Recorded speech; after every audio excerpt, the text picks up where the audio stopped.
Hi, it's Joe again, and welcome to September. The weather may not feel like fall yet, but I'm getting ready to change the latch hook rugs I have on display in my house to autumn, and I thought I'd show off my autumn collection. Starting with this Hirschner's apple orchard I just finished a few weeks ago. It's not as yellow and orange as a lot of fall colored rugs, but I always think about how we used to visit apple orchards in September and October, so I think it's appropriate.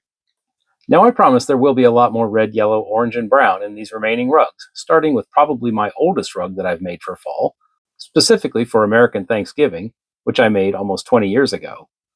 This cornucopia is a Quran Wonder Art kit that is about 20 by 30, and even though I made it 20 years ago, it's still pretty easy to find. And it's still one of my favorite rugs that I hang up for fall. This one here is one of the early Hirschner's kits I did around 2015. This was one of the first Hirschner's orders I placed, and I think I bought about 5 kits because I was trying to get the best value out of their shipping fees. But this is a nice fall color rug with pumpkins that really brighten up the room. Now, this Hirschner's pumpkin rug is nice, but it's really dark. I thought the brown would contrast well with the color of the pumpkins, but the pumpkins are more yellow than orange, and all the details seem to be lost in the dark background. This was another rug from that large Hirschner's purchase, and it is just leaves and pine cones. But the best thing about this rug for me is that it's one of the few that I can display as a portrait or landscape. That's important for me because I have a lot more room on the wall to display portraits than landscapes. This Hirschner's rug is slightly newer than the others, and it's the Autumn Barn. Hirschner's did a series of kits showing barns in all 4 seasons, and this is the only one I bought. I especially like all the pumpkins and the different color leaves. The sides of the barn itself have a lot of dithering, which looks good when it's done, but it isn't that much fun when you're making it. This 50 by 30 Hirschner's rug is one of my favorites. I think it's called Autumn Fever, and it contains 8 different images with 2 scarecrows, 2 panels with leaves, 2 stacks of pumpkins, and a farm and a harvest. And I like the checkered pattern on the border. This Hirschner's rug is a little more recent and in a portrait orientation, which works well in my house, and it was called Golden Gateway. I like the colors of the trees, but I especially like the bridge and the water. Next is this Hirschner's 2-pack of vertical banners. Both of them are trees with leaves falling out. This one has a big leaf bag at the bottom, and this one just has a big pumpkin. Next is a Vervico kit that I think was called Autumn Landscape. It's hard for me to remember the names of Vervico kits because they are often very basic like this, and don't have names like the Birch Tree Guardians of the Majestic Mountain. But this was a little bit different experience to make because Vervico doesn't use a lot of different colors in their rugs since they use painted canvases instead of charts. Next is this Mary Maxim kit that I believe is one of the very last Mary Maxim kits because I bought it on clearance in 2020 and it was one of the last kits available on their site. This is a watermill and the picture seems really low resolution. I also had a lot of trouble making this because when I looked at the chart, it didn't have color names. It only had colored squares, and it was hard to see what color went where for the shades of red.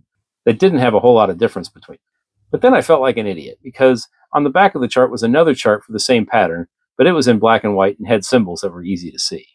Still, I wasn't terribly satisfied with how this was coming out, because the included red yarn was just all too dark, so I replaced some of it with Hirschner's red and dark red yarn that I had saved from old projects, and I think it helped the barn show up a little bit better.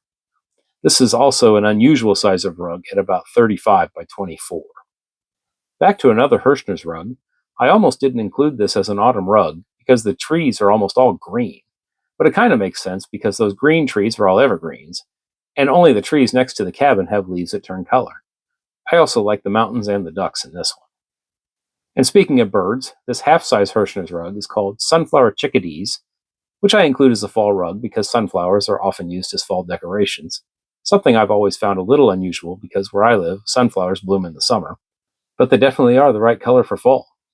Next is another half-size Hirschner's kit that is a very low-resolution picture of a farm with vegetables and a small barn and farmhouse.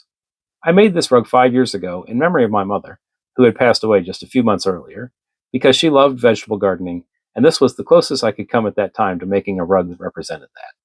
This next Hirschner's rug serves almost as a sign to welcome fall, with pumpkins, leaves, and a sunflower and apple. I also like the border that alternates red, orange, yellow, and green. Next is a bountiful harvest in this Hirschner's kit, with pumpkins and gourds of all sizes and colors, and a chicken. This next Hirschner's kit is an autumn park bridge, and it looks like it has raging water flowing underneath it. This one was a very challenging one to make, with all the dithering in the grass and leaves in the base of the bridge and pretty much everywhere in the rug. You almost can't even see the picnic table on the left because of it. My favorite feature of this rug is actually the water. Here is another rug that is part of another series that Hirschner's did, this time on covered bridges, where they did a rug for each season. I have the spring and winter versions, in addition to this autumn version, which is actually very similar to the Autumn Park Bridge I just showed you. Finally, we're at my favorite autumn latch hook kit, which is this rug that contains so many of my favorite things to latch hook: birds, flowers, and vegetables, or specifically pumpkins. I keep forgetting whether this rug shows 6, 7, or 8 birds, although I'm pretty sure it's 7, but I like all of them. And the milk can as the flower vase looks nice too. This next rug is a rare original design, and no, I didn't spend a lot of time on the design, but from all the fall rugs I've done, I have accumulated a large amount of yellow, orange, and red yarn, and I just wanted to make a project to use it up. I called this Autumn Rise, which is supposed to symbolize the sun rising over a harvested field. And finally, one of the largest and most detailed rugs I've ever made is this custom rug, which is something like 56 by 40, I forget the actual measurement, and it is of the Glade Creek Gristmill in Babcock State Park in West Virginia. The mill itself isn't exactly historic. It was built in 1976 using parts from other older mills, and it's just meant to represent an older mill. But the mill is one of the most photographed in America, as I've seen pictures of it on a lot of different products, and it has been photographed in every season. But I actually took this picture when I was making a trip in West Virginia in the fall, and I used that picture as the basis for this rug. However, to keep from losing the detail, I had to keep making the rug bigger until it was so big that you could only see the pattern when you stand far away. I made this on 3.75 hole per inch canvas, but if I had to do it again, I would make it on 5 hole per inch canvas so that I could get the same detail in a smaller rug and maybe not have to stand so far away to see it. And while I already have a problem finding the space to display these rugs, there are still other rugs I'd like to make. This one from Hirschner's I think looks really good, but I'm going to wait for a sale before I decide whether or not to get it. But if I do get it, I think it'll make an excellent Thanksgiving decoration. Thanks for joining me on this tour of my autumn rugs.